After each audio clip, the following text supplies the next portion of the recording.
Ok, dei play novamente. Diz que está gravando. Está gravando. Beleza. Vou voltar a compartilhar agora. Marcos, tu estás mutado. Mutado, mudo.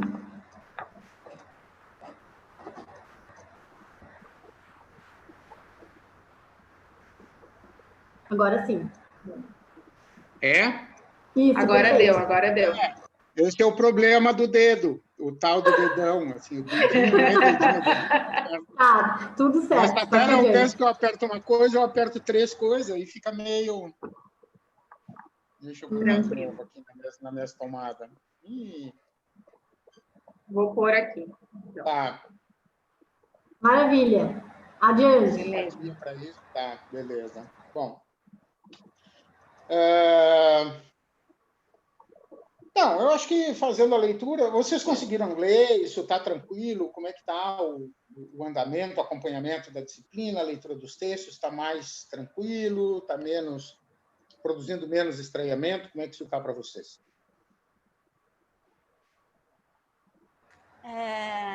Eu acho que estou começando a engrenar mais assim, nos textos, acho que me localizar melhor. Eu estou lendo, mas não sei se tu conhece um livro de uma autora espanhola, chama Marina Garcés, chama O Mundo Comum, e ela cita bastante o Barcelona, principalmente o individualismo proprietário. É bem interessante. Legal. E aí acho que também por meio dela, né, e também dentro das explicações da aula, assim, tá ficando mais fácil de ler, não mais fácil, né, mas acho que eu estou conseguindo entrar melhor no pensamento dele. E eu fiquei pensando também uma coisa na aula passada, que eu acho que também faz parte nessas essas teorias, e sobretudo pós-89, assim, acho que quando ele começa a falar mais desse marco de 89, da queda do muro, acho que algumas coisas ficam mais claras também, né? Assim, do que ele está falando. E eu acho que tem também um movimento forte, eu converso muito sobre isso com alguns amigos meus, né, de uma disputa teórica e cultural, né, que tá acontecendo há algumas décadas já, mas entre os Estados Unidos e a Europa, né? Que acho que a Europa sempre foi produtora de conhecimento acadêmico, assim, né? Mundial.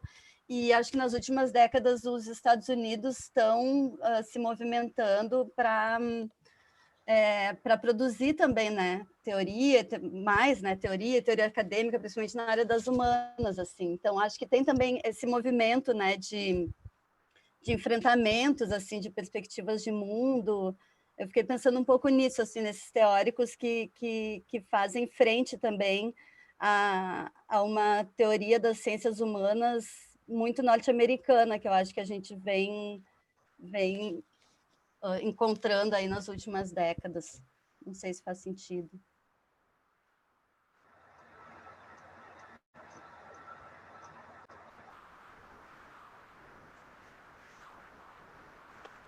Eu acho que o Marcos tinha caído, gente, porque apareceu um avisinho aqui. Tá. Aí voltei. Eu terminei, não Juliana, sei, mas... Eu queria saber quem é essa figura que tu está lendo, depois me passa a referência, vamos trocar uma figurinha disso também.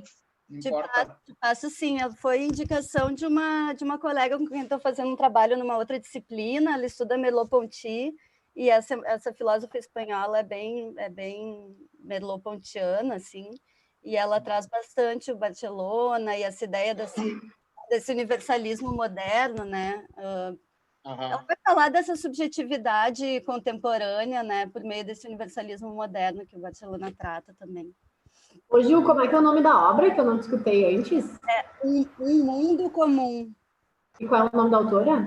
Marina Garcés. Muito obrigada. Eu posso passar no chat aqui, peraí. Isso, coloca no chat para nós, aí a gente chama. Aquilo que tu estava falando é uma referência super importante no entendimento, na verdade, em primeiro lugar, do Barcelona, mais pontualmente, que é a queda É o 89, é a perestroika e como chama a coisa da transparência? Glasnost. Todo o início da Glasnost russa, soviética, enfim, e a perestroika com a consequente queda do muro, o fim desse período de tensão, Guerra Fria e tudo mais, porque isso representa digamos que a coroação daquilo que vem se acumulando nos últimos anos, nos anos 60 e 70, e eclode nos anos 80, que é a crise do marxismo. E a dificuldade de pensar, né, num mundo possível com tantas preocupações. Tem alguns autores que vão dizer que isso é a cara justamente do pensamento de esquerda, uma vez que a direita está pouco se lixando para direitos humanos, para as populações, para o direito das pessoas, para as condições de vida. A preocupação da direita é a acumulação de capital.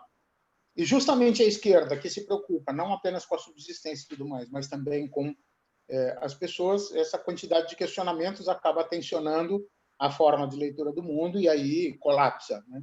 É uma das coisas. A análise do socialismo realmente existente, que vai entrando em crise por conta da burocratização, da burocracia e a constante sedução do mundo capitalista do lado de fora sobre as pessoas e toda a oferta de consumo, né, está ali colocado.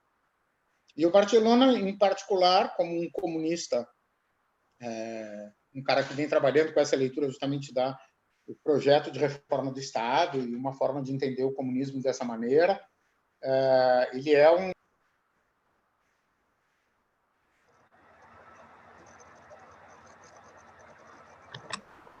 Caiu, Marcos.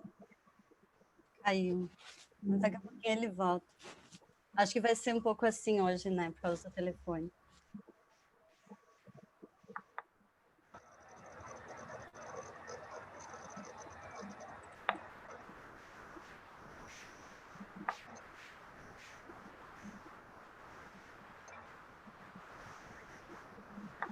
Me lembrei enquanto ele estava falando, vou contar antes dele voltar, então. Enquanto isso, tem uma série contando sobre o assassinato de um dos caras que foi o responsável por fazer as privatizações depois da queda do Muro de Berlim, na época da unificação da Alemanha, né?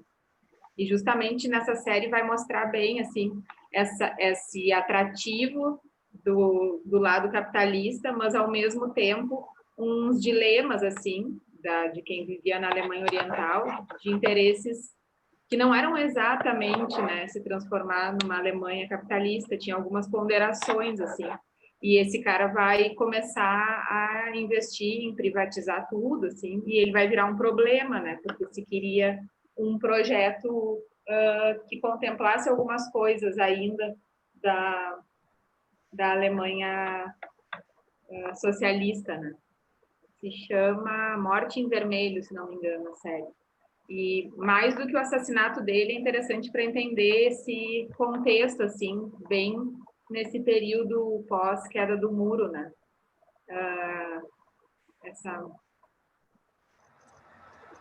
Sim, essa transição, né? Acho que dá para pensar em algumas décadas, né? Nessa ideia de transição de mundo mesmo. E quando ele fala que cai junto ali uma possibilidade de um mundo de diferenças, né? O muro, de alguma forma, concretiza, não o muro em si, né, mas a ideia da União Soviética e de um sistema político-econômico que faça frente ao capitalismo, né? Com o fim da União Soviética se perde essa possibilidade de uma diferença, né? E aí acho que essa ideia também dessa igualdade que o Barcelona traz, como uma igualdade proprietária, né, individualista, enfim. Porque essa autora, lendo, ela fala muito dessa ideia da diferença, né? De pensar na diferença, ao invés de pensar no que nos iguala, o que nos difere, né? E isso que ela traz o Barcelona para falar o quanto essa perspectiva muda muito a partir do fim da União Soviética. Colei ali no chat o livro que eu catei aqui. Ai, massa, obrigada. Na internet. legal. Marcos está voltando.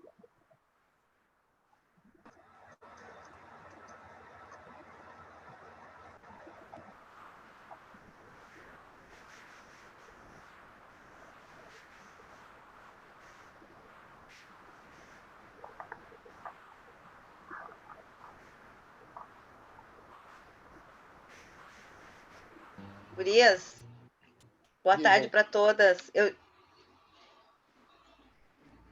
Oi?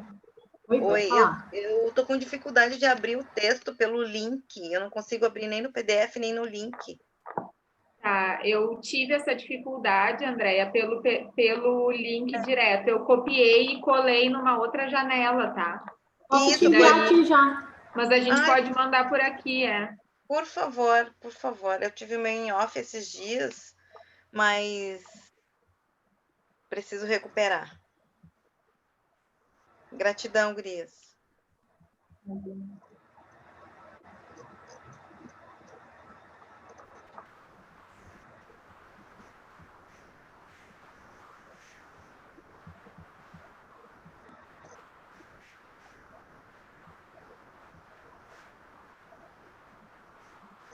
O título tá com erro de digitação meu ali, mas é isso, tá? Sem problema. Eu entendo, o material tá ótimo. Obrigada. Beleza, de nada. Veio o texto Um Mundo Comum. O texto que eu tô falando, gurias, é da aula de hoje.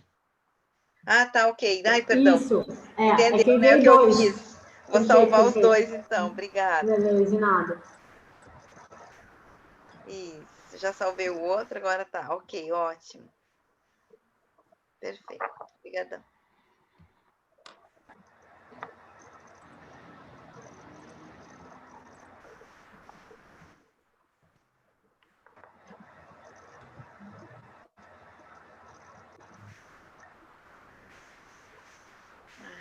Realmente está bem instável aqui. O Marcos tinha conseguido voltar e agora ele caiu de novo. Sim. Gratidão, viu? Já abri, já tá À ok. disposição. Obrigada.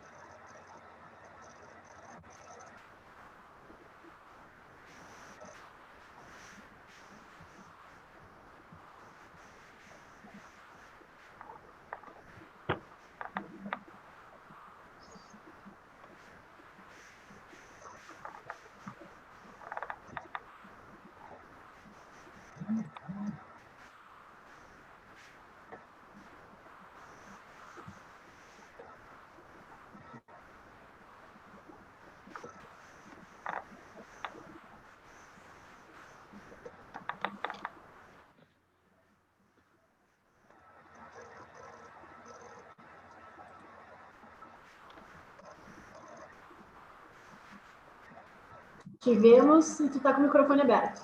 Isso.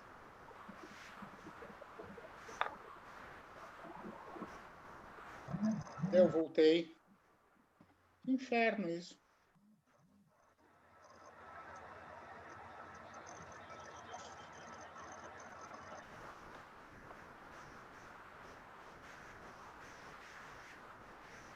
Me perdi, não sei mais onde é que a gente andava, porque eu estava falando. Conversando com a Juliana, algo. Isso. Questões de Barcelona, comunismo, queda do muro. Isso, a esquerda pensa em ler o mundo a partir dos direitos humanos e a direita a partir da acumulação do capital. Já anotei, porque ele caiu de novo, guri.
Acho que o Marcos caiu de novo.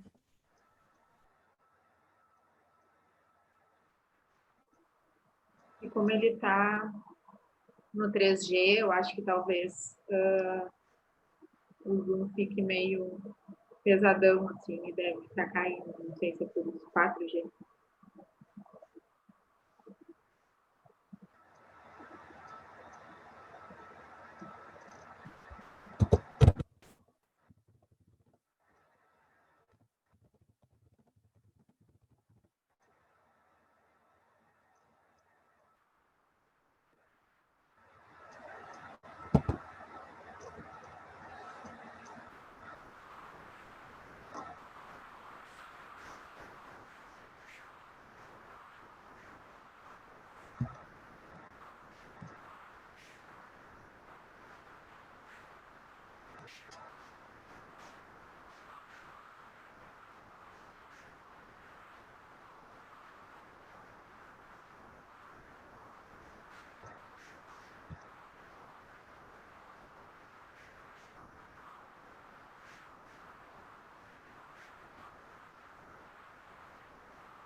Pessoal, para quem chegou depois, só para a gente avisar o que a gente está esperando, tá?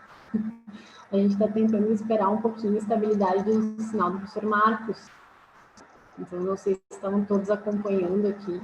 Porque, assim, a gente pode até fazer uma discussão, né? Mas eu creio que todas nós gostaríamos de escutar um pouquinho das análises do professor, né? Então, acho que vamos aguardar mais um pouquinho, daí qualquer coisa a gente pensa num plano B juntas e juntos. Pode ser?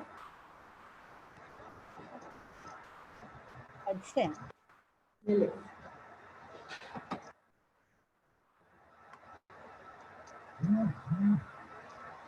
A questão é o seguinte, né? A zona do Marcos de Moradia está sem luz e aí ele está tentando se conectar através do 3G. Ontem teve aula o dia inteiro, com conexão estável, e hoje sem luz. Então, vamos ver como fica, vamos ficar na guarda.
3.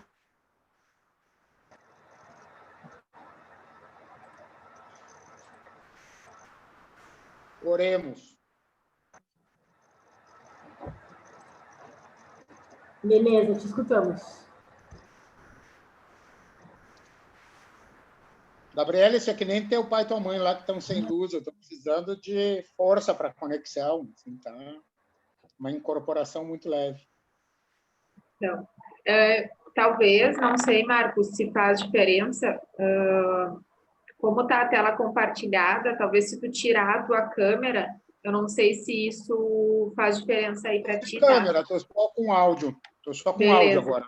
Tá, beleza. Não só porque às vezes, né? Aham.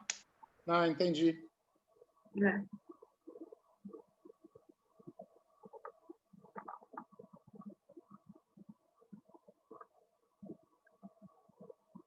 Acho que não vai rolar. Ele caiu novamente.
Ó, entrou.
Pessoal, eu proponho, então, já que a gente, né, não tem uma perspectiva de retorno do professor Marcos, que a gente assuma juntos uma proposta de fazer alguns destaques a partir daquilo que a gente leu. E aí eu queria começar mostrando para vocês uma foto que acho que a gente aprende lá no grupo do professor Marcos, a sempre tentar conhecer aqueles autores que a gente está trabalhando, lendo, enfim, né? Eu vou compartilhar com vocês um link que eu estava olhando hoje de manhã para ver o rostinho do Ingrau, né? Que é em homenagem a ele que esse texto é escrito, né? Então, eu mando para vocês aqui um link, uma foto aí, acho que é dos anos 70, pelo que eu lembro, onde da esquerda, não sei se vocês recebem ali o link. Ah, não, eu vou clicar e compartilhar ele, Lili. Pode deixar. Tá, beleza. É uma foto ali onde a gente consegue ver tanto o Pietro Barcellona quanto o Ingrau ali, da esquerda para a direita. E nessa... acho que... Tá começar... Não, só para começar dizendo assim da questão que o Ingrau era um companheiro do Barcelona de Partido Comunista, né? Então, ambos lideranças aí no contexto italiano do Partido Comunista. Né? Então, se a gente for procurar aí um pouquinho sobre a vida do Ingrau, Gabi, na foto 7, tá? Vai clicando para o lado até achar a foto 7. Se a gente for ler a biografia, né, do Ingrau, enfim, procurar um pouquinho sobre esse autor, a gente vai ver, né, da expressidade dele, né, em relação ao Partido Comunista Italiano, assim como o Pietro Barcellona. Então, isso é só uma curiosidade, porque é algo que rola no bastidor, assim. Hoje de manhã a gente estava falando sobre isso no grupo de pesquisa. E esse livro, volta aí, Gabi. Volta aí. Peraí, que é uma foto do meio travado. Ah, tá, beleza. Essa é a foto do Pietro Barcellona e do Ingrau. Qual foto tu quer que eu volte? Aquela do grupo, que é antiga, assim. Essa? Isso, essa aí.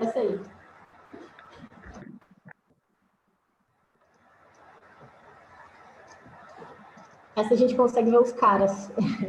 O Ingrau ali no terceiro, a gente estava até brincando, né? Gente jovem reunida, né? Então, o Pietro Ingrau aqui no terceiro, de marrom, e em primeiro plano, Pietro Barcellona. Tu tinha pedido a foto 7, né? Peraí que eu vou colocar. Não, era essa mesma, do grupo. Era do grupo. Eu pensei que fosse outro número, mas é essa mesmo. Então, é no 70, né? Isso, no 70. E todos aqui, né? Todos aqui que estão nessa foto, de modo geral, pelas leituras que eu estava fazendo hoje de manhã, são nomes expressivos aí, né? Dentro do movimento comunista italiano. Então, acho que a gente tem se colocado a estudar aí as leituras do Pietro Barcellona, mas para que a gente veja, assim, esse contexto, e não sei, né, pelo menos lá no grupo a gente sempre tenta conhecer as carinhas dos caras que a gente está lendo, né? Então, mais por intuito de curiosidade. E agora eu queria trazer para vocês, para a gente pensar junto como é que a gente pode fazer esses destaques. Eu fiz alguns destaques no texto, confesso que eu fiz destaques até... Deixa eu ver ali, metade, talvez, do texto, e depois eu segui só lendo, porque eu estava com a internet no computador e fui ver no celular. E aí a gente pode fazer essa partilha juntas aí, e não sei o que vocês gostariam de fazer. É claro, né, que não chega a gente não vai chegar, acho que, num ponto de trabalhar o texto como a gente vem trabalhando nas aulas com o Marcos, mas acho que a gente pode tentar fazer essa partilha juntas. O que vocês acham? Posso compartilhar aqui, e se tu quiser, a gente pode pegar o primeiro ponto e partir desse, não sei. Estou jogando para o grupo, assim, estou pensando numa estratégia. Eu acho que o professor Marcos não vai conseguir se manter, porque ele está no 3G, né? Sem luz. Então, tipo, o contexto é esse. Ou então a gente pode fazer um combinado coletivo de, bom, cada um pro seu lado também. Então, acho que é uma coisa mais do grupo mesmo, assim, da gente pensar juntos o que a gente pode fazer. O que vocês acham? Acho que Eu se a gente... da gente ir tentando ver alguns destaques, assim. Eu não sei se eu consigo contribuir muito, assim, ainda estou me localizando, né, nesses autores, nessas teorias, mas eu topo, se vocês quiserem começar, não sei o resto do pessoal. Ju, todas nós, tá? Todas nós estamos. Eu acho que tentar trazer os pontos que a gente destacou, né? E ver o que faz sentido, né? Faz sentido pra gente, de repente para as nossas pesquisas, de que maneira isso nos toca de algum jeito, né? Acho que é nesse sentido, assim.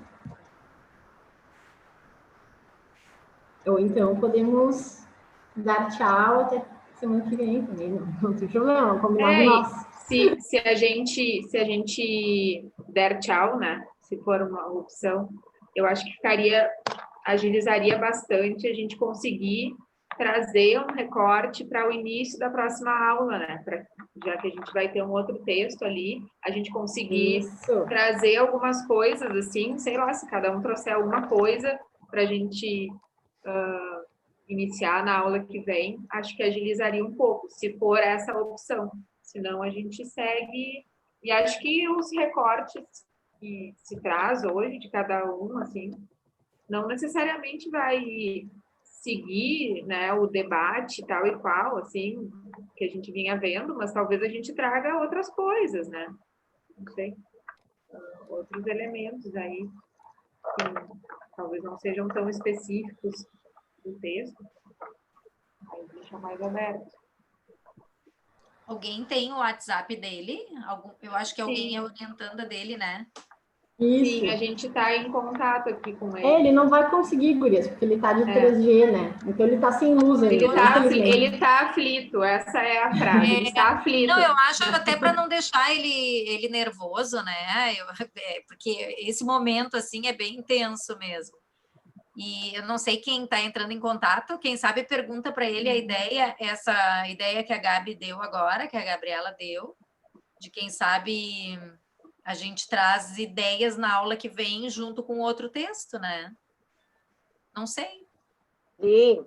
Eu tenho Ou que a Lilian falou, a gente pode discutir aqui também, né? A impressão que a próxima aula é ainda esse texto, né? Acho que é um texto longo que ele dividiu em 2 aulas. Ah, então... Eu não me lembro. Eu acho que as duas possibilidades são a Lilian também trouxe possibilidades boas ali da gente trocar. A riqueza do Marcos falando, claro, a gente não se compara, né? Porque eu compreendo o texto através da exploração dele, tá? Eu vou colocar a minha posição. Então, eu faço a minha leitura, faço os apontamentos, mas a compreensão perpassa pela explicação dele. Então, é importante, eu acho isso, né? A mesma coisa, assim, eu leio o texto, vou dizer que às vezes eu me sinto, assim, fora em outro mundo, assim, mas aí, quando ele começa a falar, aí já me clareia, e tem sido essa minha rotina semana a semana. É fundamental a fala dele para colocar, né? Parece que ele vai colocando a gente numa trilha de pensamento que vai clareando, vai, né? Exatamente. Para mim, a fala dele é imprescindível, né? Na compreensão. Para entender, preciso da ajuda do prof, porque os textos, a carga teórica é muito diferente daquilo que eu estou estudando, então eu preciso da ajuda dele. Olha, é bom ouvir essas falas, Gurias, porque eu também, eu me sinto nessa angústia, e aí quando vocês estão falando, então eu não estou no barco sozinha, né?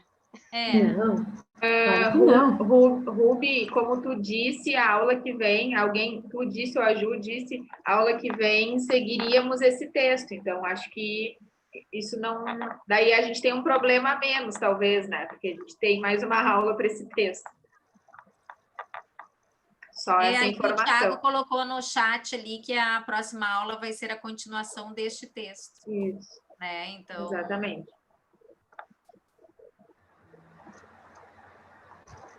Eu não sei. A Lilian trouxe uma ideia que também é interessante, né? E a Gabi trouxe a outra. Eu não sei para o prof como fica, né? Não sei o que ele gostaria, assim, nesse momento que a gente fizesse. Não sei quem tem o contato dele do WhatsApp. De repente, não sei se ele consegue responder, né? Também porque ele está sem luz, daqui a pouco falta bateria.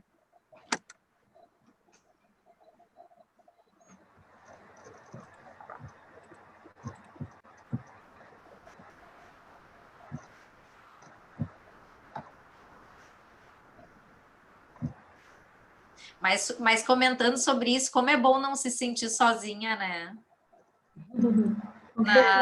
É muito bom. Porque a gente, no fim, acaba não sabendo quem que... A gente nem sabe quem é que está junto conosco. Não, os textos, eu acho esses textos muito complexos. Para as minhas leituras anteriores, eu acho esses textos riquíssimos. Mas, sim, assim, eu leio, tem uma hermenêutica minha, né, limitadíssima, e quando ele vem, ele traz o peso, né, da interpretação, da compreensão, e nos abre também esse mundo, né, para esse autor que ele é a primeira vez que eu tenho contato com esse autor. Eu não sei se vocês já tinham antes, porque eu não sou da educação, né? Minha área é administração, eu tenho mestrado em educação, mas eu venho da linha freiriana, né? Os teóricos da educação e trabalho, né? Então, eles têm um outro perfil, e eu acho o Pietro Barcelona intenso. Que a gente está assim no corredor, né? Daí a gente não pode trocar figurinhas, nem falar o que a gente está entendendo ou não, né? É verdade. Gurias e gurizes. Acho que o Marcos disse que, então, a gente trata de avançar na aula que vem. É isso. Foi a última mensagem que eu recebi, daí não sei o que fazer. Pode ser também. Não, tá ótimo. Eu acho que até para tranquilizar ele, para ele ficar mais tranquilo, né, Cristina? Não vai. Eu só queria dizer para vocês que não vai ficar tranquilo. Vai ficar se martirizando. A gente está tentando falar com ele aqui e mandando desde o início, quando ele começou a cair, e ele continuou tentando voltar, então não vai. Não vai. Diz para ele que a gente está tomando um café, conversando. Momento lanche, piquenique. Então, já que nós estamos no café, eu vou dizer que eu já faço um destaque aqui, bem aleatório, mas que eu acho muito interessante para a gente pensar enquanto professores, que está ali, não foi nem o Barcelona que fez, mas é o Tronte ali apresentando o texto, quando ele traz uma noção de que o texto, que o Barcelona, de modo geral, não vai tentar colocar formas de resolver ou remédios, né? Mas vai assinalar os efeitos, né? Que página é, Lilian? Ali, logo no início, na apresentação. Porque os efeitos vão remontar as causas, não necessariamente, né? Mas podem remontar as causas. E sobre as causas ali, o Tronte vai destacar, a gente consegue estabelecer uma mirada teórica e também, aí, sei lá, né, um juízo político. E para mim isso... Eu vou dizer da minha trajetória enquanto professora, né? Não sei, quando eu comecei o mestrado lá, e antes até mesmo no término da minha licenciatura, eu fazia muito um movimento de tentar achar essas respostas únicas, assim, né, para os problemas. E eu acho que esse texto traz isso, assim, não são remédios, não são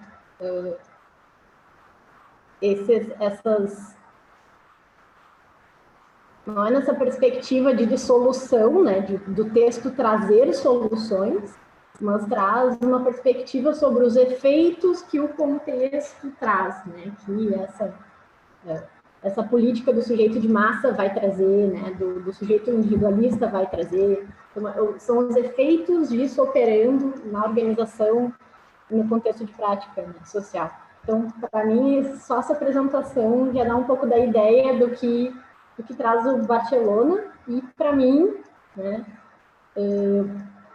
de um movimento que tem a ver com a minha inscrição de professor no mundo. Assim. Não sei se eu me faço entender, mas assim, já que a gente estava jogando conversa fora, eu resolvi falar algo que para mim chamou atenção. Eu destaquei. Eu acho que a Ruby recebeu o meu texto, a Andréia, na verdade, recebeu o meu texto destacado, né, Andréia? Tu vai ver que tem umas coisas destacadas aleatórias, assim, são meus destaques. Isso, eu vi que ele estava destacado, e eu gosto, né, de receber um texto destacado, porque eu faço comparações com aquilo que eu acho mais, que eu achei destaque. E aí eu reflito e eu penso assim, né? Ah, a pessoa está concordando comigo, entendeu? Então eu não estou muito longe do pensamento do outro. Eu não sei. Deixo isso para a gente pensar.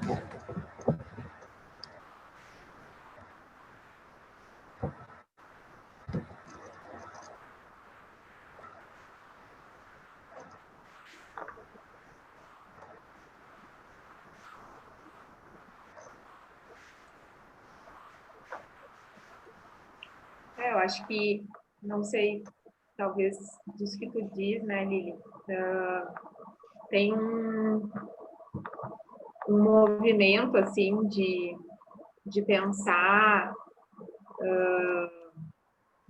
essa conjuntura o tempo todo, que no momento em que a gente começa a olhar tanto para... a gente está buscando ali uma solução, sei lá, mas existe um monte de coisas, né, em volta ali, e por um lado é saber que não tem uma solução ou verdade única, né, que bom, e por outro lado é pensar que isso é um movimento, fluxo perpétuo, assim, né, de coisas mudando e, portanto, da gente ter que ficar fazendo o fluxo perpétuo de mudar e repensar. Então,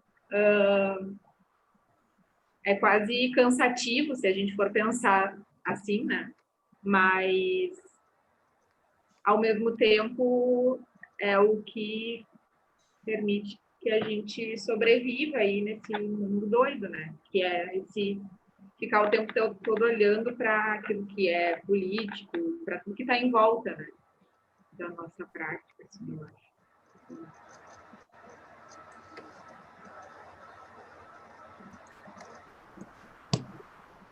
Ali na apresentação, né, o Monte vai falar também o Tronte vai falar também da questão do aporte interdisciplinar, não sei se não usa essa interdisciplinar, né, mas ele vai falar do aporte que o Pietro Barcellona tem em diferentes campos de conhecimento, né, acho que é antropologia, filosofia, teologia, psicologia, economia, direito. E eu não sei vocês, né? Quando a gente olha uma teoria quando a gente estuda os teóricos desse calibre, né? Dá um nervoso, um ciricutico do tipo, né? Precisamos, para fazer uma boa análise, uma análise recursiva, né? Buscar ferramentas de distintas áreas perspectivas, né? Do conhecimento, assim. Eu não sei, eu venho das ciências biológicas, né? Então, assim, isso para mim é uma busca bem assim, importante, assim. Né? Bom, várias coisas eu fui me aproximando na licenciatura, eu vi que a colega estava falando que é da administração, né? E tem um caminho denso a ser percorrido, assim, né? A gente tem um caminho denso a ser percorrido. Mas interessante, assim, sempre quando vai fazer o percurso do texto, né? Não sei se é essa a experiência das colegas também, né? Mas a gente tentar ver como que esse autor constrói a linha de pensamento dele, né? E da onde ele parte no sentido de que perspectivas teóricas ele está trazendo e quais são os campos de conhecimento que ele está mobilizando e intercruzando, né? Dentro desse argumento. E quando a gente vai fazendo a leitura, dentro dos outros textos que a gente já leu do Pietro Barcellona, a gente vai enxergando isso que o Tronte vai falando, assim, desse intercruzamento dos diferentes campos. isso me mobiliza, mas ao mesmo tempo me dá um... Não, isso é muito bom, mas é difícil de organizar, né, as ideias, porque parece que ele te contempla, assim, em muitas coisas, mas ao mesmo tempo ele confunde, né, por contemplar por tantas coisas. Eu estava conversando, isso que tu falou, assim, caiu totalmente numa coisa que eu estava conversando com a Ju esses dias, sobre um mesmo texto. Enfim, a Juliana é da comunicação e eu sou da história, e aí a gente estava falando justamente, assim, das abordagens, do que a gente precisa de outras áreas, assim, né? Porque caminho vai a abordagem ali. E como... E daí, falando, então, do Pietro Barcellona, como ele acaba dando brecha para que a gente capture ali o texto por diferentes pontas, assim, eu acho, porque se não for pelo caminho do direito, vai pelo caminho da coisa política, às vezes dá para ir pela via histórica, e então, por alguma dessas pontas, tu vai conseguir acompanhar a linha de pensamento dele, sabe? E alguma dessas pontas a gente cola naquela que nos contempla mais, né? Quando a gente pega o texto, assim. Então, a gente nunca vai estar contemplado por tudo, assim, e com todo aquele lastro antes, né? A gente vai sendo capturado por aquilo que a gente se identifica ali, às vezes. Então, o fato dele ir por várias áreas, acho que é bem legal nesse sentido.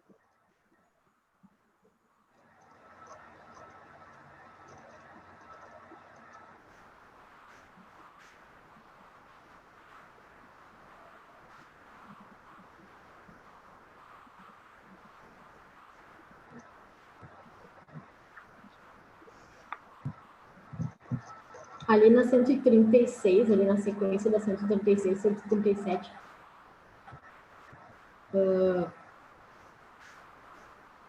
eu não sei, né? Eu nasci em 89, né?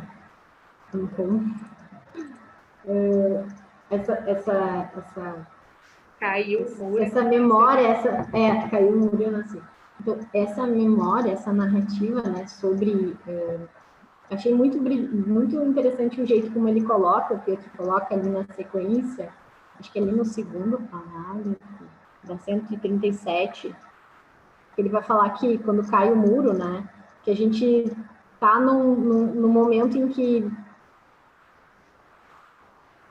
uma passagem de deuses mortos, né, velhos deuses, uma coisa assim, eu não estou achando aqui exatamente agora, mas que eu não estou na memória. Alguém me ajuda a achar. Está aqui, tá, não é onde diz, não é casualidade que o livro acabe nos anos 80, é por aí? É por aí, mais para baixo. Frente ao assassinato de Aldo Moro e tudo mais. No último frase deve ser, eu acho, que desse parágrafo aí. Realmente nos encontramos aquele difícil passagem em que morreu os velhos deuses e os novos ainda não nasceram. Isso aí.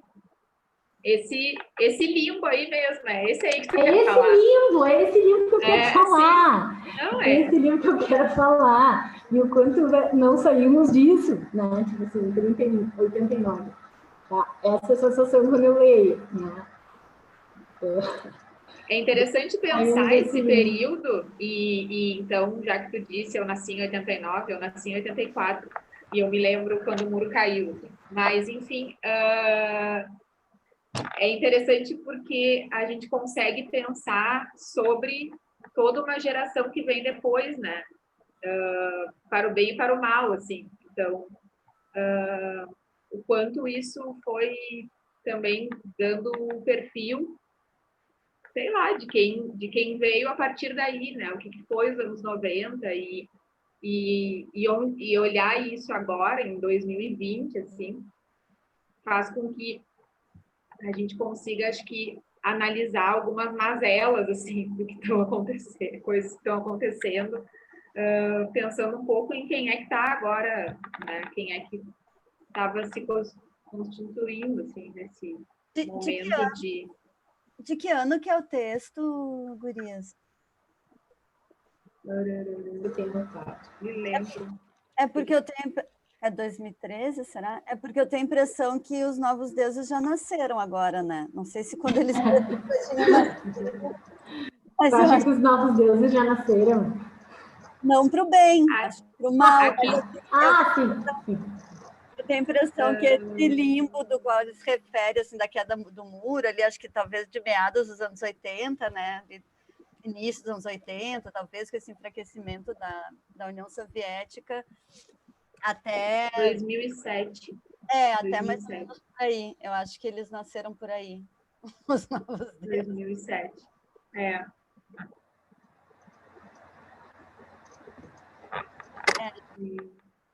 Não, eu digo de várias coisas, assim, já que a gente está falando de um modo geral, assim, da própria situação, assim, se a gente for pegar uma questão de memória, sabe?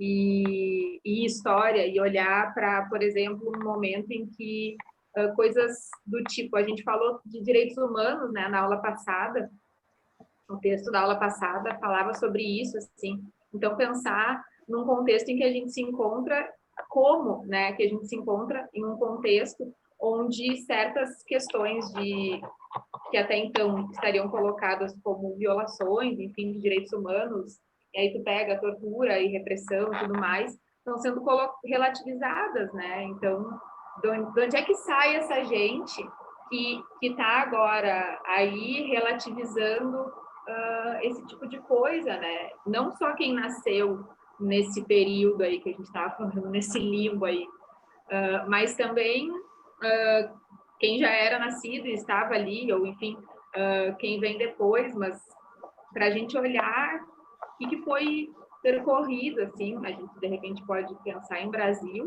não precisa pensar em mundo todo, mas a gente está passando por um período de redemocratização aqui nesse momento.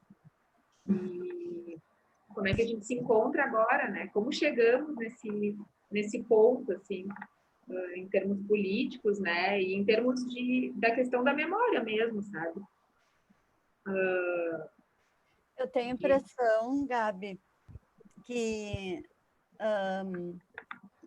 essa ascensão da extrema-direita, né, no mundo, enfim, e eu acho que isso muito que o Barcelona fala, que eu acho importante, né, está falando dessa coisa da diferença, e que ele fala dessa universalização, né, em relação a um sistema jurídico, enfim, que iguala todo mundo, ao mesmo tempo que atomiza, né, todo mundo, assim, individualiza. E eu acho que tem a ver com essa coisa da eliminação da diferença.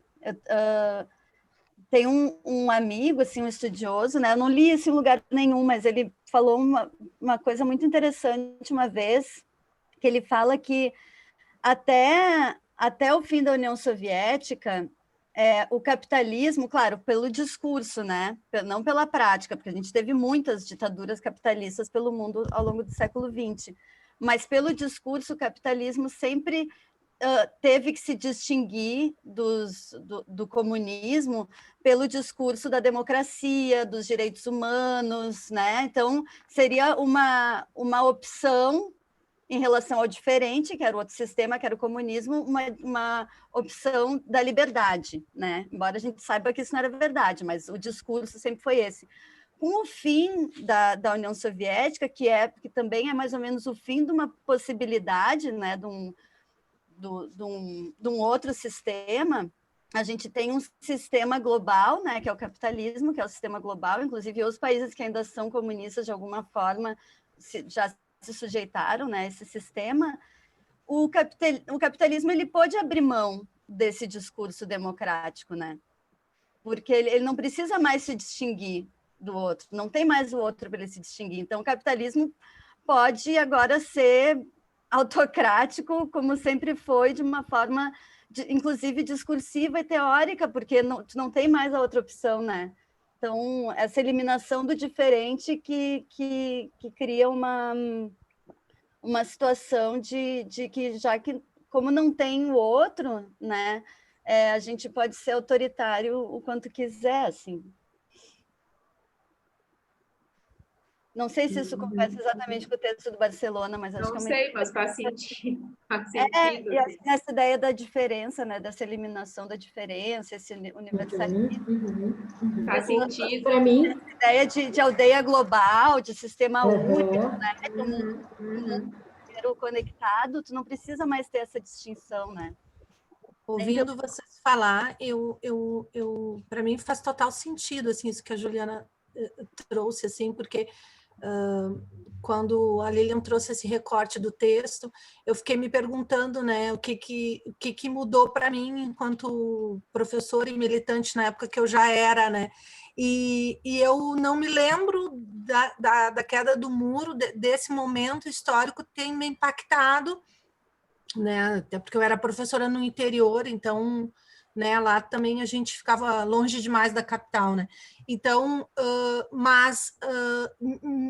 era um momento de efervescência da militância de esquerda para mim, né, porque a gente estava aqui em Porto Alegre vivendo os 16 anos a abertura no Brasil, assim, de uma certa forma, da democracia, e aqui em Porto Alegre, a partir disso, a gente viveu os 16 anos de PT na prefeitura, e foi quando eu cheguei a Porto Alegre.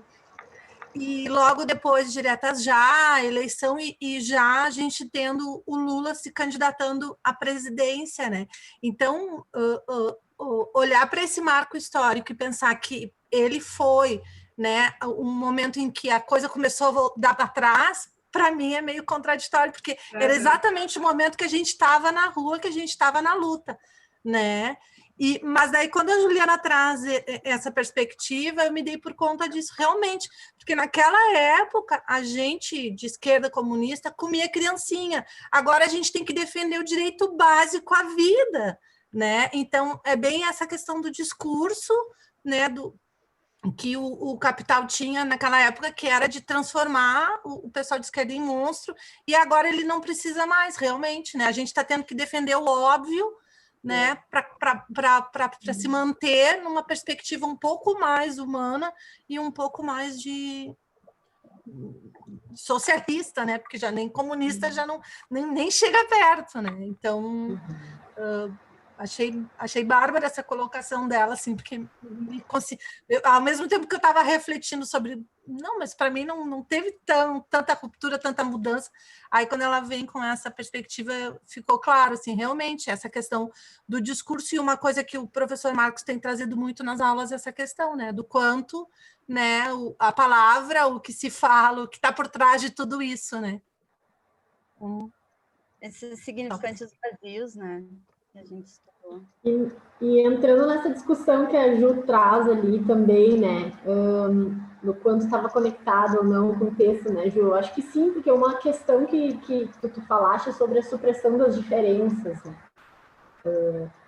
E ali traz uma discussão no texto sobre o que é esse humano, né, com essa noção de humano.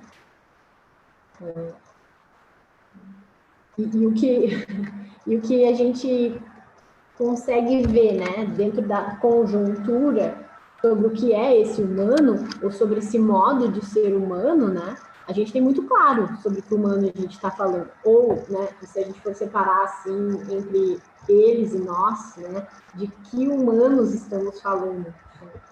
Então, acho que sim, acho que tem tudo a ver, sim, né, e essa noção do que é esse humano faz muito sentido para essa discussão e principalmente para a discussão dentro dos nossos trabalhos, né? Em relação a preencher isso que o professor Marcos que a gente tem discutido em aula, que são significantes com os quais a gente está operando, né? Então, assim, as crianças da escola, os professores, os humanos, as pessoas da horta, os professores do cinema, sei lá, né? Então, assim, coisas que a gente precisa delimitar, né? Para poder dialogar sobre os nossos temas. Assim. Pensando nessa perspectiva da diferença que a Juliana traz. Né? Que está aqui, ó. Isso aí. Que está aqui, que tem umas pistas por aí. No final da 137, né? Que tem todas. No final da 137. Isso aí, isso aí. Categoria da distinção, diferença que consegue, a que não consegue já mais, né? Já não consegue mais ordenar a realidade.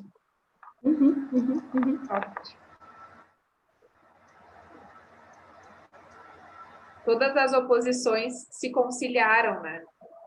Olha só. Eu pensei, lendo isso, eu pensei muito nessa perspectiva que nem é minha, né? De um amigo português.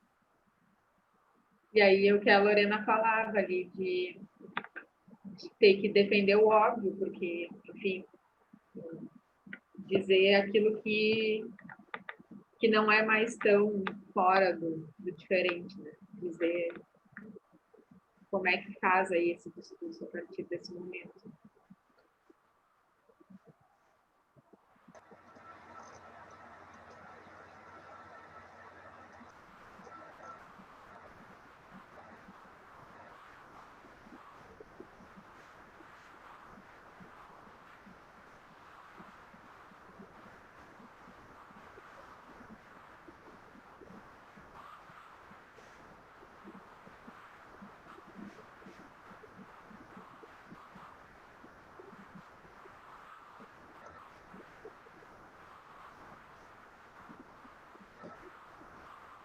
E daí o Barcelona me fala de virtualidade, né? Tipo, sabe nada inocente, tipo isso, assim.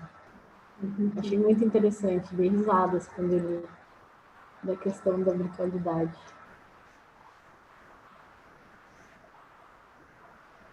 Olha, a Rô colocou ali no chat uma dica. Nas ruínas do neoliberalismo, a ascensão política antidemocrática no Ocidente. No Brown. Ah, já ouvi falar, mas nunca li.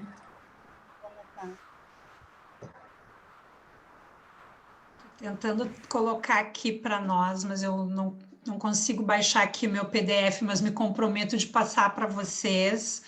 E é uma forma muito lúcida que eu tenho encontrado algumas respostas, né? Eu acho que na direção do que a Lorena... Tudo bom, Lorena, querida?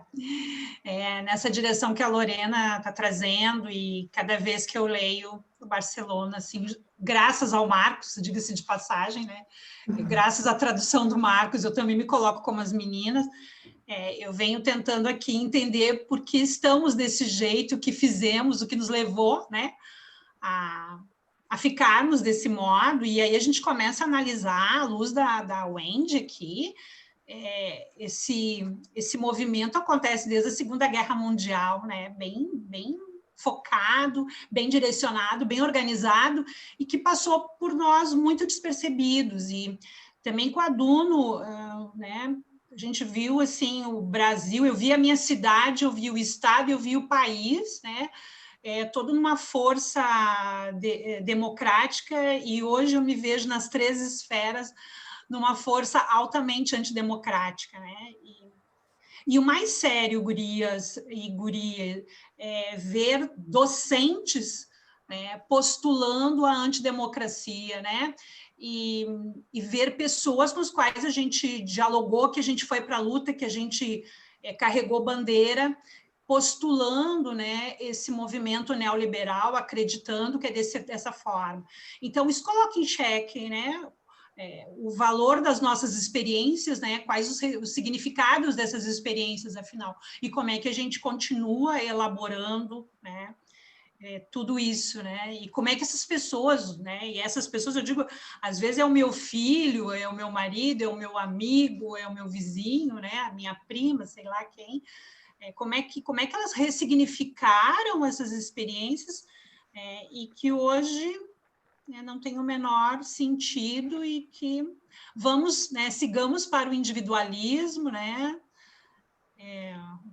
Aí tem uma porção de coisas que a gente pode estar pensando, mas a Wendy fica aí uma dica, gurias e guri.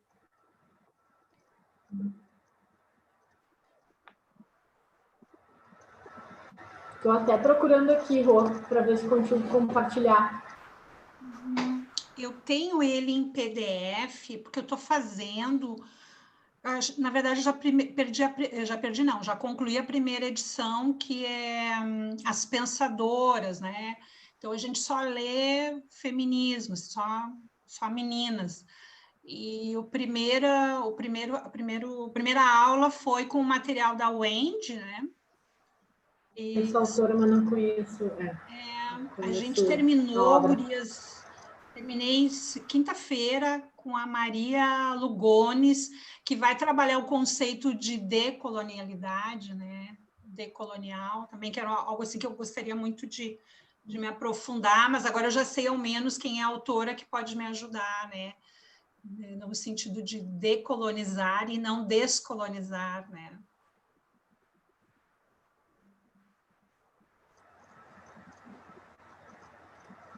Bom, eu não sou uma leitora em inglês, né? Mas a quem interessar, eu encontrei aqui um link em texto, eu baixei o link em inglês, tá? Desse que a Rô falou. Mas eu seguirei buscando um. Mas a Rô tem o PDF, ela só não está conseguindo acessar agora. Eu acho que beleza. Ela pode nos mandar. Eu coloco ali no grupo para vocês e aí vocês disponibilizam para o pessoal aí.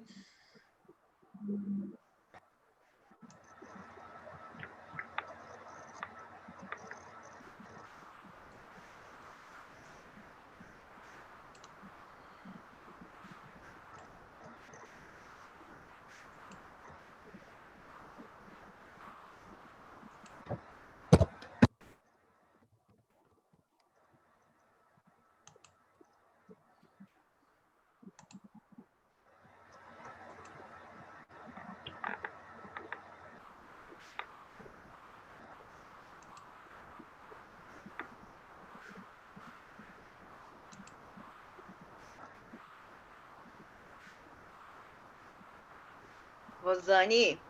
Oi. Eu sou orientanda da Prof. Mônica e nós estamos fazendo a disciplina desse grupo, pelo menos a Lorena e a Iris, né? A Iris também está conosco, né?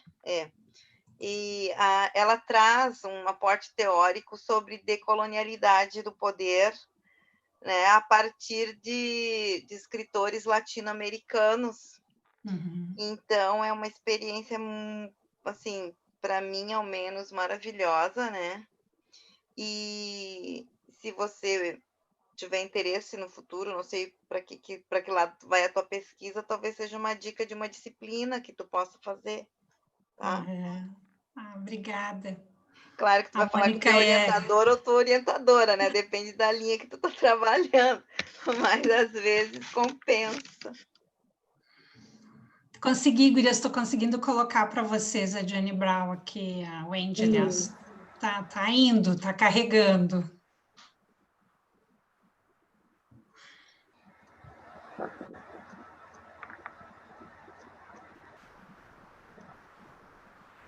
Fiquei pensando numa coisa que tu falou, Rô, de que essa autora coloca que é esse processo todo, enfim, essa discussão vem desde do fim da Segunda Guerra, né? Não é necessariamente algo que não é final, não é ali nos anos 80, né? Já vinha de antes, assim. Daí fiquei tentando pensar o que acontece por aqui, né? Por que talvez essa discussão caia para a gente, assim, esteja mais na cara, assim, né? Com a queda do muro. E aí me dou conta, não sei se tem a ver, mas fiquei pensando nisso, assim. A gente acaba entrando ali de meados de 60 até os anos 80 numa ditadura, né? E aqui no Brasil, enfim, pegar a América do Sul toda, né? E aí me lembrei de uma coisa que a Juliana falou quando ela estava dizendo, enfim, ela falou o capitalismo ganhou, né? Conquistou, enfim, estabeleceu-se aí, não está mais competindo com esse diferente, né? E de que maneira todo esse investimento em regimes militares, né, que foi feito, se a gente for pensar, então, Estados Unidos, capitalismo e tudo mais, durante os anos 60 e 70, aí, deu um lastro, né, para que quando a gente tem essa vitória, digamos assim, do modelo capitalista, meio que se garante, nem que seja goela abaixo, esse modelo aqui na América do Sul, né? Por via de uma ditadura ali financiada e tal, Estados Unidos e tudo mais. Então, fica indiscutível, ao mesmo tempo que a gente também ficou aí 2 décadas quase que com esse sistema, quase não, né? Imposto ali, né? Por via de um regime autoritário. Não sei. E muito acho que o que a Rosane traz, né, sobre o porquê estamos no lugar onde estamos, né, tem a ver com esse destaque que acho que a Gabi fez, né, Gabi, sobre a questão da memória, né, sobre o quanto dentro da cultura latino-americana o nosso país não se voltou para as questões das políticas de memória, né? Então acho que isso é um grito da galera da história, que traz bastante essa discussão, né? Mas não vamos pensar como uma solução, né? Mas como um efeito, né? No sentido de que estamos porque também não investimos nas políticas de memória, né? Como nossos companheiros latinos, né? Então, pois é. E aí me lembra a primeira aula dessa disciplina, quando a gente assistiu a entrevista com o Laclau. E naquela entrevista ele fala justamente, em algumas partes, ele vai falar das políticas de memória, ele está se referindo à Argentina, né, principalmente. E aí me lembrei da primeira aula agora. E não é uma perspectiva de não investirmos, né? Talvez eu tenha colocado errado, não é uma questão de não investimento. Olha o que a gente tem de produção também, né? Nós talvez não visibilizamos tanto, né? Ou não discutimos tanto quanto precisaríamos, né? Acho que é mais ou menos essa perspectiva. Gurias, eu vou ter que sair, a discussão agora que está ficando, né, tá me deixando com coceira aqui. Só para dar uma pipocada que vocês estão falando, eu lembrei quando a gente teve, assim, várias reformas curriculares, porque essa disciplina lida, né, ela dialoga com o currículo, e eu me recordo quando se retirou períodos da área da sócio-história, né, se retirou períodos e em nome, né, e isso a gente sabe que está muito implicado com a OCDE, né, então a gente tinha que aumentar períodos das ciências, períodos da matemática, tá? E aí e foi enxugando períodos da geografia, períodos da história. E eu me recordo assim que a gente lá no Guajuviras, a gente se indignou muito. Um dia a coordenadora de educação da época veio e eu disse: fica agora no carro e circula por esse bairro e me diz se esse bairro precisa de menos períodos de geografia e história e mais períodos de ciências e matemática. Nada contra as áreas, né? Mas o que se precisa nesse bairro para a gente poder transformar esse território, né? Então, assim, eu acho que tudo isso vai sendo implicado, né? Isso vai sendo uma rede e a gente não está desperto, mesmo a gente se indignando, mas eu não sabia muito bem qual era o destino, né? E o que viria, né? O que ocorreria. Então, a área da história, para mim, eu sou uma apaixonada pela história. Se pudesse, mais uma vez, eu volto lá para a história, né? Mas eu acho que porque ela nos ajuda, ela nos anima muito a entender esse contexto, né? Mas, meninas e meninos, eu preciso ir, agora eu tenho aula daqui a pouquinho, vou puxar a Cristina. Tá bom, gente? Vou lá sonhar com o pessoal, vou lá sonhar, dizer que o novo mundo ainda é possível. Ai, que bom, Rô. É bom também, Rô. Não, é interessante. É importante, é importante. É importante.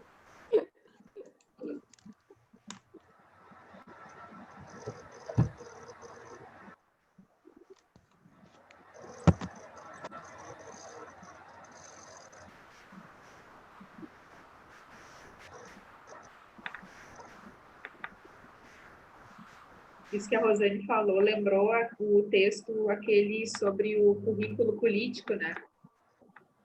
É possível um currículo político, alguma coisa assim, que dizia o texto que a gente trabalhou numa das aulas aqui.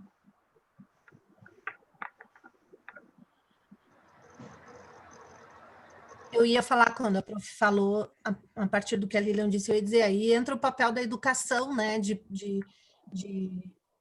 dar mais fugiu a palavra, para essa questão da memória, né? E aí, também fazendo link com outras disciplinas, eu faço a disciplina do Pedro e já há algum tempo eu venho me dedicando a estudar Adorno. Ponto de ônibus. Ai, desculpa, que tem uma... Não, estudando Adorno também, né? E o Adorno traz a questão do dever de memória, né? De não se repetir as barbáries a partir do que a gente já viveu, né? Como o segredo da vovó, aquele, né? É pela dor que a gente aprende, né? E por que a gente não tem aprendido, né? Com todas as dores que a humanidade já sofreu e que a gente vem sofrendo, principalmente a partir da Segunda Guerra. E aí ele traz a questão do papel da educação, né? A partir da pergunta do Kant, o conhecimento não foi suficiente para tirar a humanidade desse estado de barbárie, né? Então, mais do que nunca, a relevância do papel da educação nesse sentido, né? De problematizar e trazer essas questões para uma nova sociedade, né? Então, isso que as gurias falaram no início, assim, sobre as dificuldades que a gente tem com os textos, mas os esclarecimentos que eles trazem para nós, e que eu já pontuei também em alguns outros momentos aqui, da importância da gente poder estar se revendo, se reorganizando enquanto professores a partir dessas reflexões, né? Porque é um dever nosso, né? Sem dúvidas. Tem uma coisa, eu fico pensando, né, Lorena, quanto mais distante as gerações vão ficando, né, dos acontecimentos, e menos se investe em política de memória, mais difícil vai ficando, assim, da gente conseguir trazer aprender essa coisa de olhar para o sofrimento do outro e tentar pensar, né, em não se repetir todos os absurdos, enfim, que a gente já teve. Aí a gente pode pegar desde o campo de concentração até tortura e tudo mais. E o que a gente pode fazer, né, em termos de educação, assim. Eu sempre fico com isso na cabeça, assim, e uma das coisas que acaba vindo é um pouco aquilo que alguns autores vão falar dessa escuta social, né? Que é essa visibilidade, assim, que a gente talvez possa promover, não sei em que medida, né? De tentar fazer com que, sei lá, os alunos olhem para isso e se mobilizem no sentido de entender o sofrimento do outro, né? Que acho que é algo que, em termos de política de memória, assim, no país a gente não fez muito bem, não é muito bem, mas não fez muito, assim, eu acho, que é o de ouvir e considerar esses relatos vindos de vítimas, né, de pessoas que passaram por violações, assim, e não relativizar tanto, né, pensando nisso, assim, ouvir quanto essa escuta ela é importante para que se crie políticas de memória, né? Para que a gente acolha elas, porque, por exemplo, na Argentina, a gente tem toda uma empreitada aí na época do governo Kirchner ali, mas que não foi só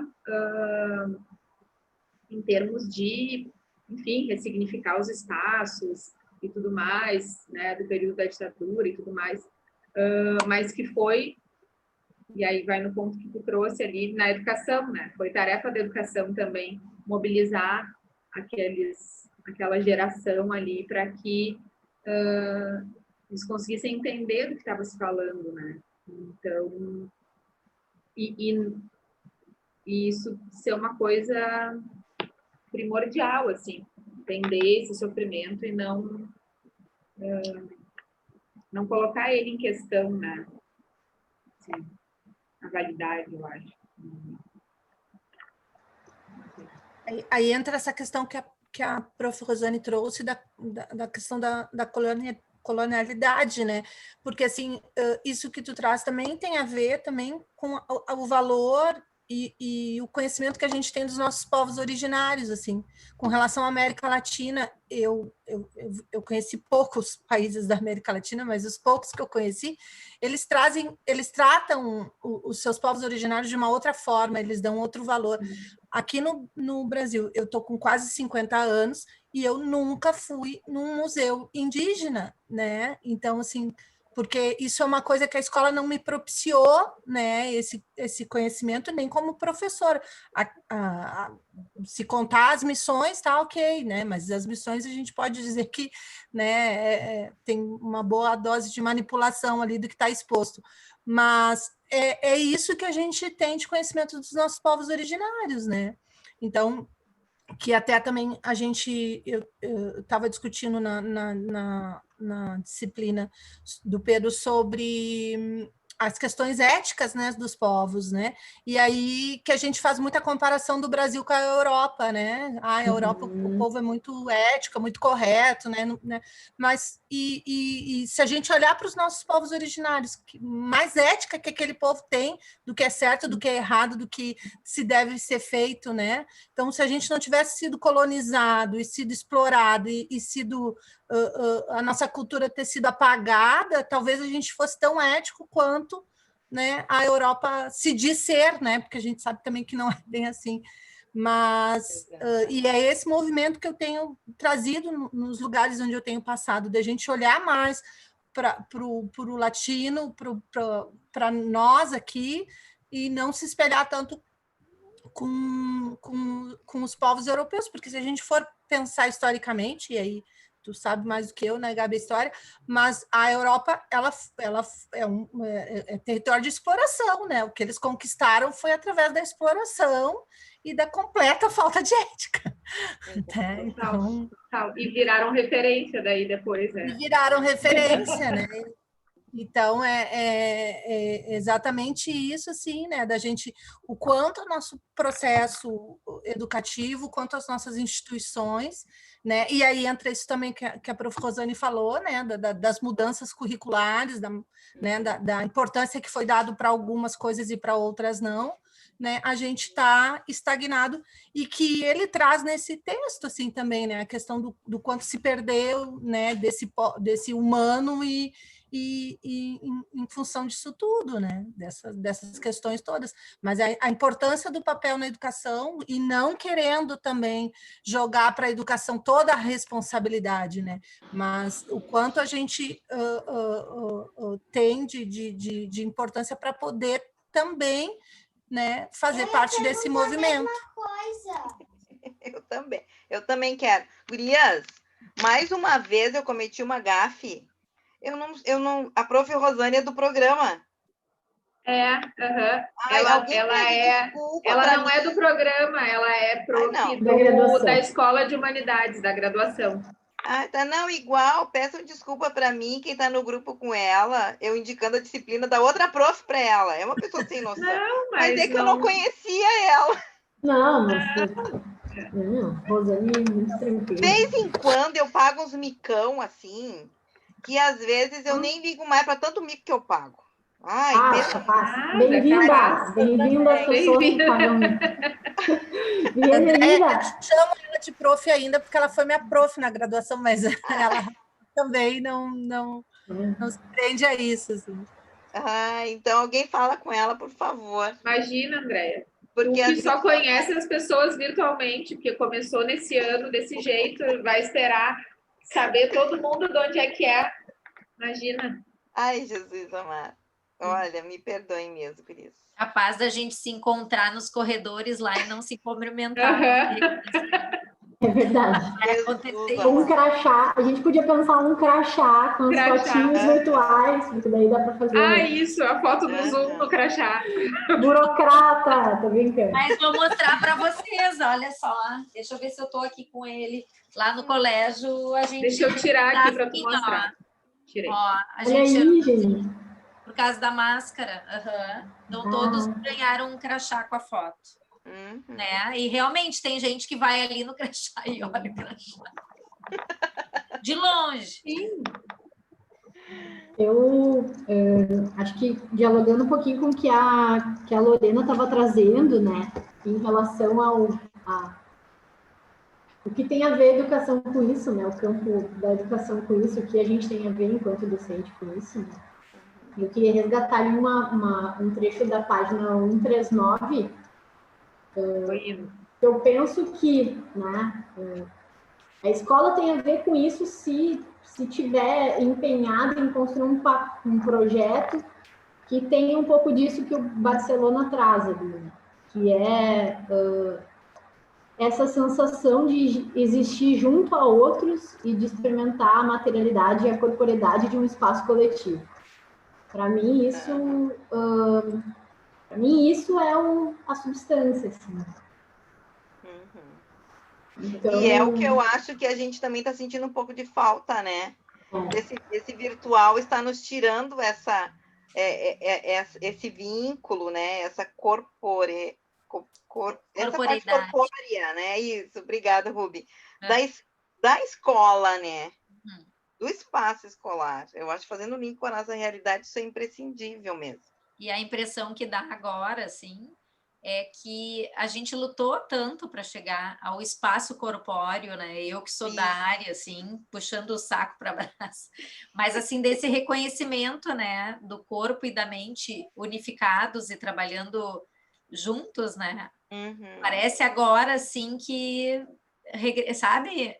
É uma impressão, claro, estamos numa condição, né, de pandemia, mas dá uma impressão, assim, muito ruim, assim, quando a gente retorna e tudo que a gente lutou, que a gente conquistou, aos poucos ainda, nem tudo, né, tudo que a gente vem buscando, assim, tem que, de certa forma, voltar, né? Sim. E essa questão do espaço coletivo, do que ele traz, assim, dessa relação, né? É muito importante nessa questão da educação, né? Eu falando da minha área mais específica, assim, que é a educação física e esse reconhecimento, né? De uma disciplina, assim, que foi tanto tempo, assim, né? Deixada de lado mesmo, né? Eu acho que por outros interesses também, né? Que até pelos entendimentos, né? Que a Lorena trazia ali, às vezes por falta de, né? E por interesses de outros meios, assim. Exatamente. Então agora que a gente está conseguindo buscar essa interdisciplinaridade, essa conversa, esse coletivo, né? Dessa educação de corpo inteiro, e é uma educação que a gente tenta privilegiar a todos, né? A todos.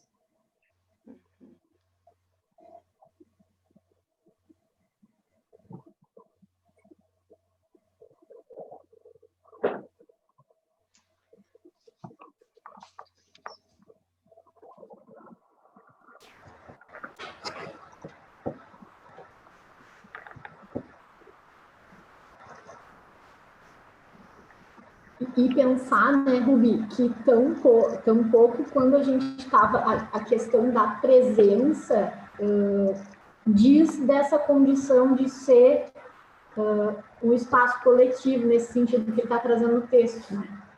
Então, é claro que a gente está sentindo falta, pelo menos esse entendimento dentro da minha experiência, né?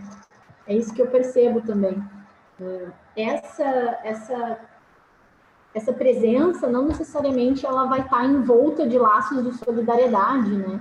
Ou vai estar relacionada a essa construção dos laços de solidariedade e das pertenças, né? Que a gente vai... Que é o que ele está trazendo ali de existir junto, né? E que em alguns textos dele ele vai trazer isso enquanto essa manutenção dos vínculos de solidariedade para a construção dos laços comunitários, né? Então, não necessariamente esse estar junto, porque vamos pensar nas escolas privadas em si, que a gente sabe às vezes, que a gente vê a puxação de tapete, bom, enfim, é isso, né? É esse o mundo que a gente vive, a gente vê isso acontecendo no âmbito da academia, no âmbito das escolas, muitas vezes espaços privados, vamos descortinar isso também, né? E eu acho que pensar também sobre isso e trazer essa dimensão para o debate é importante. né? Principalmente no âmbito da educação privada. É verdade. Porque às vezes os coletivos eles vão se formar, a sensação de coletividade, às vezes ela vai se formar justamente num momento de crise, né? Com certeza. Então, e claro, a gente sabe que existe, acho que a Lilian trouxe, assim, existe um esforço, às vezes quase artificial, né? De vista camiseta. De vista camiseta, de colar, assim, numa coisa de coletivo, que aí entra aquela coisa dos discursos, do significante vazio, né? Será que isso está colado numa coisa de coletivo ou não, né? O que é essa ideia de coletividade, assim? Até, gurias, eu acho que nessa questão de coletividade, né, e desses discursos vazios, o quanto isso tem de interesse de uma desconstrução de memória. Quando tu começa a tratar o coletivo e tu começa a tratar essas relações dentro de um discurso vazio, e quanto isso dentro de uma própria individualidade e dentro da coletividade vai desmanchando as memórias que se fez até o momento, né? Porque quando a Lorena fala que a gente fica pensando sobre, não tem como descolar da nossa trajetória, né? E o quanto esses acontecimentos que fizeram parte foram se descolando em função de um discurso que foi sendo construído, no qual todos estão inseridos, né? Esse de vestir a camiseta é um dos mais vazios que existe, porque quando eu começo a criar a falsa ilusão de vestir a camiseta, eu deixo de lado a função de quem realmente tem que estar dando, né, o Estado, de quem tem que dar segurança para quem está, de certa forma, trabalhando para esta camiseta. Não é isso, né? Não sei se eu me fiz entender, mas eu escutava vocês e vinha uma... A gente vai fazendo, né? O pensamento vai voltando, né? E vai fazendo umas costuradas, né? Tu vai costurando uma colcha. Eu digo que a vida da gente é uma colcha, né? E nessa colcha tem retalhos de memória e tem retalhos de vivências. E dentro dessas vivências, o quanto esse discurso nos faz muitas vezes perder a materialidade da memória que nos acompanha. Porque é um individualismo tão, né? Ele é tão proprietário e a gente acaba se perdendo nesse discurso. O quanto o quanto é bom, né, Lili, que nem tu fala, de colocar isso em discussão, de colocar isso presente numa sala de aula, colocar nos grupos de professores, porque a ausência, ela dá lugar para esse discurso. A ausência de debate dá lugar para esses discursos, né? E eles se fortaleceram. Se teve campo para isso, né? Se teve campo para isso. E hoje nós estamos vendo este campo que, de certa forma, nós deixamos. Eu não sei, sabe, que muitas vezes a gente se questiona o quanto eu tenho de culpa nisso ou qual o meu papel diante disso, né? Do que está acontecendo. Porque todo mundo tem esse papel dentro de uma instituição, seja ela pública, né? E esses dias mesmo eu estava conversando com uma colega minha, né? Sobre a questão que a gente traz para a sala de aula, para o currículo, e a questão dos discursos das salas dos professores, e ela estava me falando, Isa, tu veja bem, ela disse, tem professor que está em escola pública que não tem consciência do que é escola pública quando fala em avaliação. Eles vão se construindo num discurso de avaliação dessa questão e eles esquecem da questão que a escola pública ela é uma porta aberta universal, onde tem pessoas, tem seres humanos que carregam situações e situações, né? E a gente acaba não olhando mais para aquela individualidade, olhando para um coletivo, porque tem que pensar no coletivo. E que coletivo é esse que anula a minha particularidade, a minha existência? Né? Eu acho que é um pouquinho aí, não sei, guria, se eu me fiz entender, mas eu estava divagando aqui, contribuí pensando, né, nessas questões. Mas só para completar, Isabel, essa questão do discurso do vista camiseta, o quanto a gente pode perceber tanto na escola privada quanto na escola pública. Na escola privada, né, e vou falar assim, numa exploração de trabalho, né? E na escola pública, no quanto isso serve para isentar o governo da responsabilidade dele. Então, os professores precisam vestir a camiseta e fazer mais. Eu tenho visto, e com certeza vocês também, assim, quanto aparece às vezes nas redes sociais e na TV eu vejo pouco, mas a coisa agora na pandemia do professor dando um jeito, que imprime material, que vai na vila e leva para todos os alunos. Gente, isso me deixa possuída, né? Não pelo professor estar ali fazendo, mas por quanto isso é trazido de uma forma romantizada daquele professor que viu, se tu quiser, tu também dá um jeito, né? Então, essa perspectiva do vista a camiseta nos dois âmbitos, assim, que é onde, né, a gente tem circulado como professor, ela ganha perspectivas diferentes, né? Mas ela é real. Né? E aqui no texto, em algum momento, ele traz a questão de que a vontade humana e a liberdade foram substituídas pela necessidade e pela causalidade, né? Então,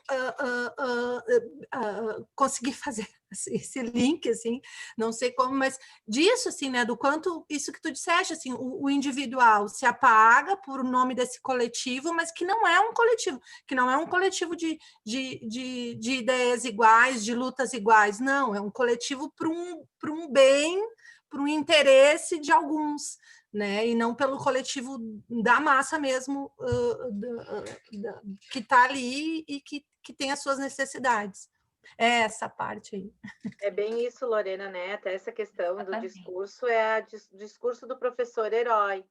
O professor não é herói. O professor tem uma profissão, é uma profissão que precisa ser valorizada e não está sendo. Ela está sendo apagada. Ela está sendo, como é que eu posso dizer, usando, né, uma expressão, eu acho que ela é realmente anulada. Acho que eles estão querendo anular essa questão de um professor que dá conta de tudo. Um professor não está dando, ele está dando conta de tudo porque ele está sendo cobrado para isso. Mas ninguém fala, né, do que está por trás desse discurso. Esse discurso também me preocupa muito nessa questão de dar conta a distância e dar conta do presencial. Calma. Eu sou uma pessoa, eu tenho que dar conta de duas modalidades, então o quanto isso, né, vai virar, né, a questão da meritocracia, a questão dessa competitividade. Tem professor que não dá conta, e esse professor, onde é que está a individualidade desse professor que não dá conta dessas duas modalidades? Onde que fica isso, né? Eu acho que é esse tipo de situação que precisa ser colocada em evidência e precisa ser discutida. Porque isso sim eu considero um discurso ou até mesmo uma condição que precisa ser pensada, porque é de uma categoria, porque faz parte da vida, faz parte da memória, faz parte do indivíduo, né, que está passando por isso. Pensar que é uma categoria muito importante, né? Muito. Eu vou ler o que a Iris colocou aqui no chat, que acho que tem a ver com algo que tu estava trazendo, tá, Bel? Ela diz: isso reafirma a meritocracia, a ideia do indivíduo na sua particularidade. Esse discurso contribui para a competitividade entre os próprios educadores. Bem dentro disso aí.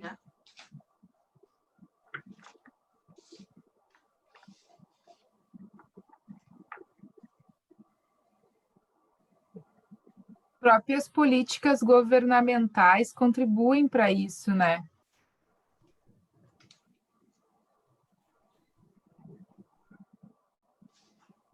E daí a gente tem algumas coisas do tipo, acho que a gente conversava esses dias, acho que contigo até, Lilian, não sei.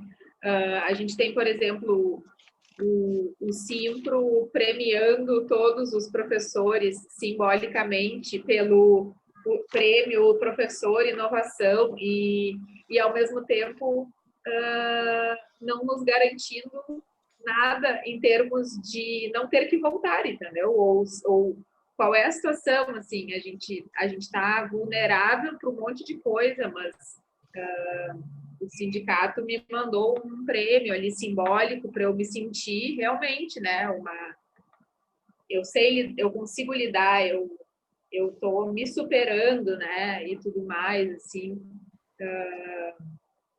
categoria inovação, ou sei lá o que o prêmio contempla, assim, mas espera aí, né, gente?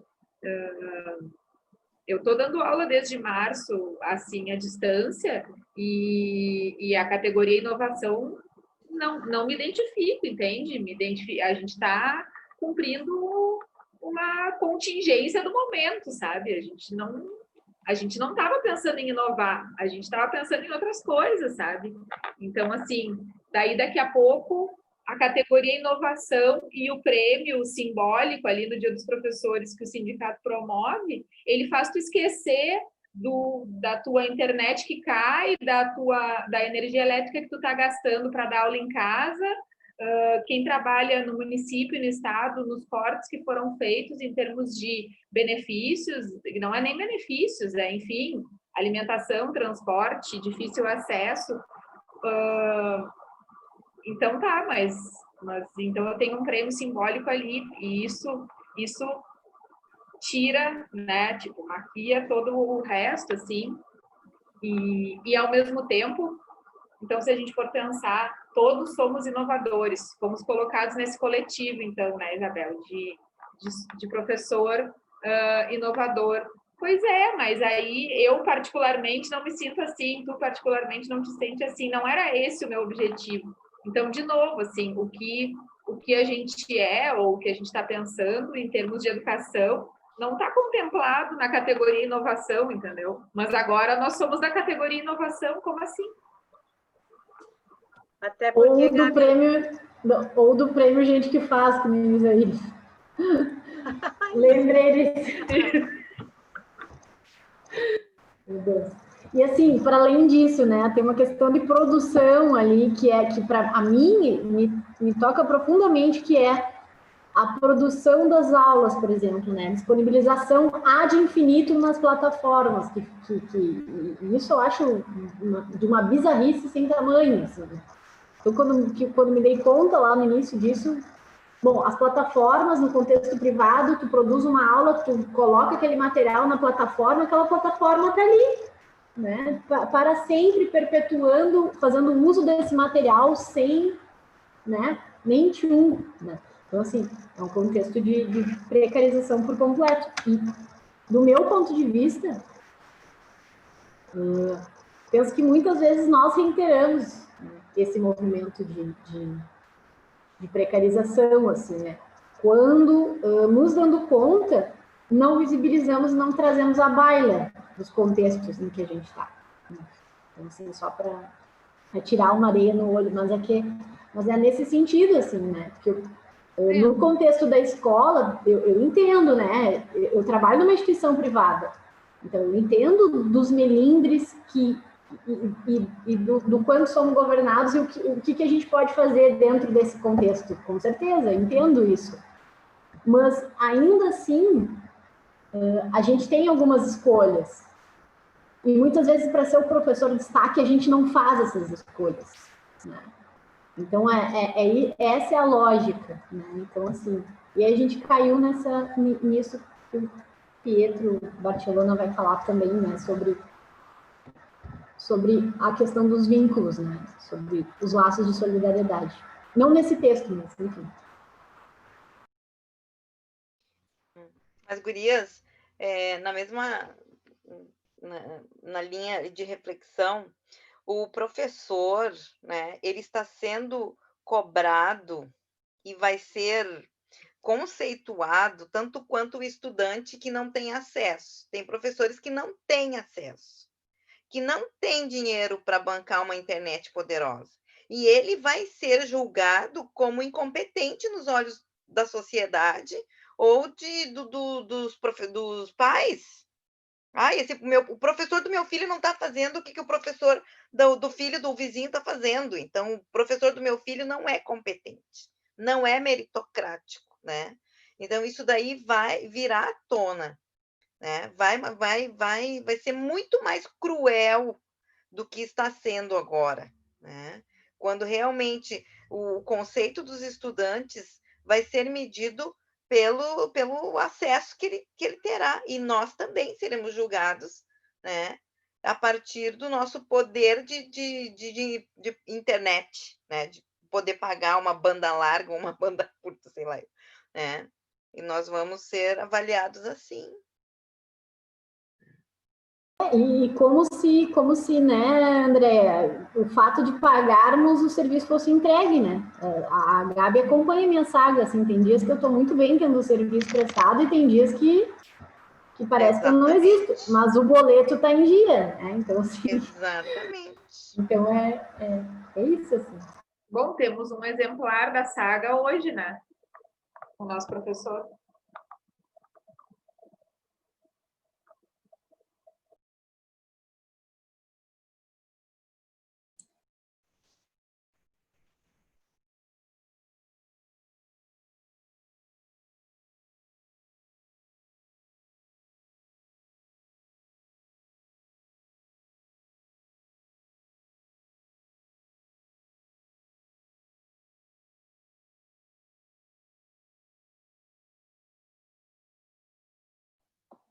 Gurias, eu vou ter que sair agora, que eu tenho que dar um pulinho até a secretaria.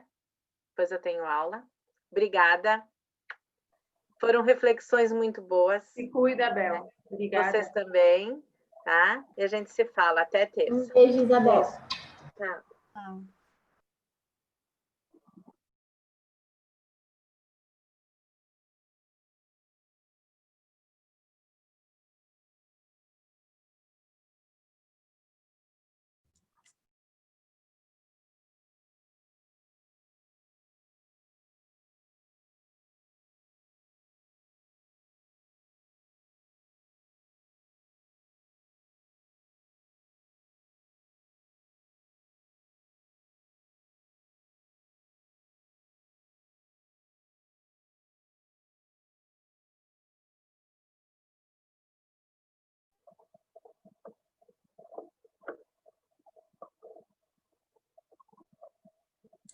Só estamos nós agora? Não consigo ver. Só sobreviventes. Ai, ai. Essa disciplina, eu não sei até que horas ela vai. É 4 ou é 4h30? É 4h40, né? É o horário dela. Tá. O horário dela é 4h40. Eu sempre que eu fiz ela, eu tinha que ela era 4h40. Mas não sei. Posso ter inventado isso, tá? Na minha cabeça e... Não sei também. Eu acho que é 4h40 mesmo. E eu aqui tô quietinho, mas tô presente. Tu nem existe, Thiago. Tu é uma coisa virtual que paira. Tu é o Big Brother. Thiago, assim, ó, eu vou te contar uma coisa. Ai, mas né, essa questão, assim, da educação acho que a discussão vai sempre permear e a desigualdade aumentando, né? Nossa. Gurias, agora realmente eu vou ter que sair, tá? Meu marido fez um processo cirúrgico ontem e aí ele vai precisar da minha ajuda, tá? Eu vou pedir licença e agradeço as contribuições de todas, tá? Eu acho que a gente está na resistência e quando uma, incluindo o Thiago, tá? Thiago e o professor, quando a gente se troca, eu acho que a gente se fortalece, que a gente não está sozinha, né? Não estamos sozinhas nesse barco da resistência, da luta, de tentar trazer à luz, né? Um pouquinho para os nossos estudantes que não têm acesso a essas leituras tão ricas que a gente tem, né? Então, eu me sinto, assim, muito contemplada com a ajuda e o braço das colegas, né? E dos colegas e professores. Tá? Eu vou ali socorrer o marido até semana que vem. Tá? Beijo, André. Beijo, obrigada, André. Tchau. Beijo. Eu acho que a gente pode encerrar também um pouco mais cedo, né? Sim, ia propor isso também. Discussão legal. E penso que trazer as questões mais enumeradas, então, para tocar adiante na próxima aula, né? Daí fica o combinado, né? Da gente trazer coisas mais... Já que a gente fez esse perambular hoje mais livre sobre o texto, mas aí a gente traz alguns apontamentos mais... Mas foi ótimo, Gurias. Sim, foi mais estruturados. Foi legal. Conseguimos.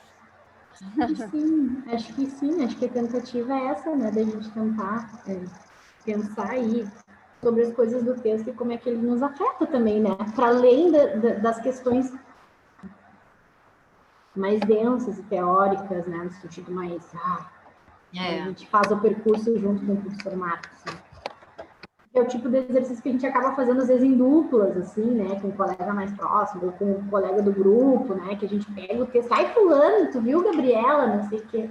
Né? Então, a gente fez isso hoje, pelo menos essa foi a perspectiva. Mas foi bom. Obrigada pela iniciativa aí, Isso. de iniciar esse discurso. Foi bem legal. Obrigada. Obrigado. Gurias, então nos vemos. Um beijinho. Tá, obrigada, gente. Beijo. Tchau. Fiquem bem, tá? Fiquem bem. Eu tenho que encerrar aqui, né? Eu tenho que parar de gravar. Beijo, Ju. Eu tenho que parar de gravar. Eu acho que se encerra... Bom, ele já faz, né? Eu fiz isso esses dias e agora não me lembro. Acho que é só encerrar, ele faz automaticamente. Eu acho que sim. Sim, ó. Vamos ver. Vamos. Bum.